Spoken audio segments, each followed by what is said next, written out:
وی پی سنگھ نے آواز دی، ہم نے وی پی سنگھ کا ساتھ دیا۔ ہمیں اندر کمار گجرال نے آواز دی، ہم نے اندر کمار گجرال کا ساتھ دیا۔ ہمیں دیوے گوڑا نے آواز دی، ہم نے دیوے گوڑا کا ساتھ دیا۔ ہمیں منموہن سنگھ صاحب نے آواز دی، ہم نے ان کا بھی ساتھ دیا۔ ہمیں ملائم سنگھ یادو نے آواز دی، ہم نے ملائم سنگھ یادو کا ساتھ دیا۔ ہمیں مایاوتی نے آواز دی، ہم نے مایاوتی جی کا ساتھ دیا۔ ہمیں لالو پرساد یادو نے آواز دی، نیتیش نے آواز دی، سب نے آواز دی، ہم نے سب کا ساتھ دیا۔ اس 75 سال میں کوئی ہندوستان کا لیڈر کسی جاتی کا یہ نہیں کہہ سکتا کہ ہم نے اس کا ساتھ نہ دیا ہو۔ لیکن 75 سال گزر جانے کے بعد ایسا کیا ہے کہ ہندوستان کا جو آرٹیکل 341 کا جو کلاس 2 ہے وہ یہ کہتا ہے کہ ہندوستان کی پارلیمنٹ کو یہ اختیارات حاصل ہے کہ وہ کسی بھی اسٹیٹ کی کسی بھی جاتی کو اٹھا کر یا تو اس میں ایڈ کیا جا سکتا ہے یا شیڈول کاسٹ سے نکالا جا سکتا ہے، لیکن مسلمانوں کو اس میں نہیں رکھا گیا۔ اس کی وجہ کیا ہے؟ کیونکہ آپ کی سیاسی طاقت نہیں ہے، آپ کی آواز نہیں ہے۔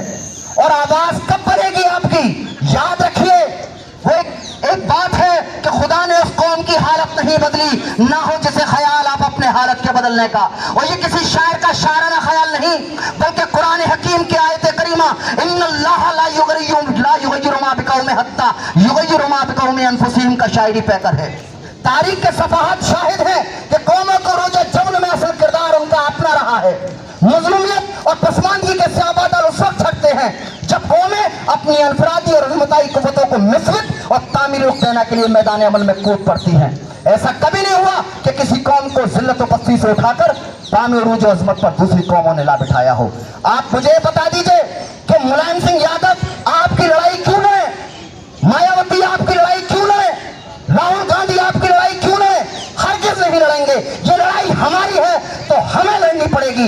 اگر ہمارے حصے کی روٹی کوئی ہمیں دینے نہیں آتا، کوئی دینے نہیں آتا، ہمارے حصے کی گولی اپنے سینے پر کھانے نہیں آتا، تو اگر گولی بھی ہم کھائیں گے تو یہ آج عہد کرو تو روٹی بھی ہم ہی کھائیں گے، اپنے حصے کی کوئی نہیں کھائے گا۔ نہیں کھانی چاہیے۔ عزیزان محترم، اس لیے مختصر مجھے بولنا تھا، بات تو بہت ہے۔ اتر پردیش سے ہمارا تعلق ہے۔ اتر پردیش میں جو آج برسر اقتدار پارٹی ہے وہ بی جے پی ہے۔ اس سے پہلے لگاتار سپا رہی، بسپا رہی، کانگریس رہی، تمام رہی۔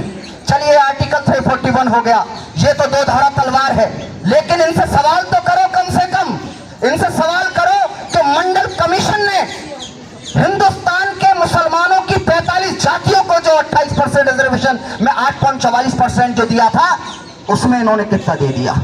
کوئی سوال نہیں کرتا۔ کیوں؟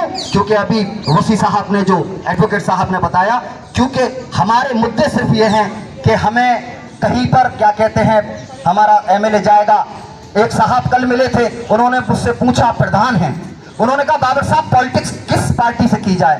میں نے ذاتیات کے لیے کرنی ہے تو بہت ساری پارٹیاں ہیں، نام نہاد سیکولر پارٹیاں ہیں، اور اگر کسی قوم کے لیے کچھ کرنا چاہتے ہو ہندوستان کے لیے، ہندوستان کو بدلنے کے لیے، تو آؤ اپنی قیادت کی طرف آؤ۔ ہم یہ نہیں کہتے کہ پرچم پارٹی آف انڈیا کی طرف آؤ، ہم نہیں کہتے آپ کو ایم آئی ایم اچھی لگتی ہے ایم آئی ایم میں جاؤ، پیس پارٹی اچھی لگتی ہے پیس پارٹی میں جاؤ، علماء کونسل اچھی لگتی ہے علماء کونسل میں جاؤ، کون سی بھی اچھی لگتی ہے، کیونکہ یہی آپ کی سیاسی شناخت ہے، اور کوئی آپ کی سیاسی شناخت نہ تھا، نہ ہے، اور نہ کبھی بن سکتا ہے۔ عزیزان محترم، یہی بات ان لوگوں کی کہ رہزنوں نے تو رہزنی کی تھی، رہبروں نے بھی کون سی کمی کی تھی؟ ذرا اپنے گریبانوں میں بجھاگ کر دیکھنا پڑے گا۔